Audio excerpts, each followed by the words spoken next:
নমস্কাৰ মোৰ মৰমৰ অসমৰ ভাই ভণ্টিসকল মই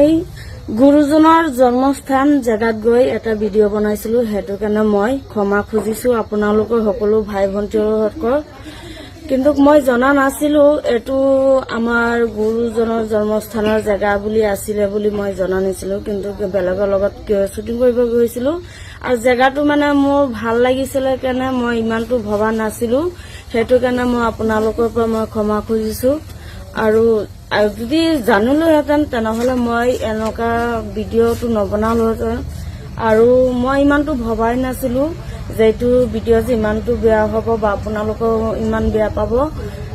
হেতু কাৰণে মই বহুত মানে আপোনালোকৰ পৰা মই ক্ষমা খুজিছো হেতু কাৰণে মই বহুত দুখিত আৰু আজিৰ পৰা এনেকা ভুল আৰু কেতিয়াও নহব পাৰে যদি আপোনালোকে সকলোৱে মোক ক্ষমা কৰি দিব মোক সৰু ভন্টি বুলি ভাবি আৰু আপোনালোকৰ মনত ইমান দুখ হৈ যাব বা মনত ইমান বেয়া লাগিব হেতু মই জনা নাছিলো আগৰ যদি আগে মই জনাহেঁতেন তেনেহলে মই এই ধৰণৰ ভিডিঅ' কেতিয়াও নবনালোহেঁতেন মই বহুত মানে দুখিত এটো কাৰণে আপোনালোকে সকলোকে মই ক্ষমা খুজিছো আপোনালোকে মোক ক্ষমা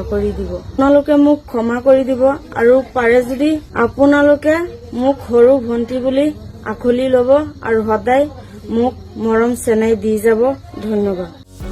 যিকোনো খবৰৰ বাবে যোগাযোগ কৰক আমাৰ এই নম্বৰত 9181 307 221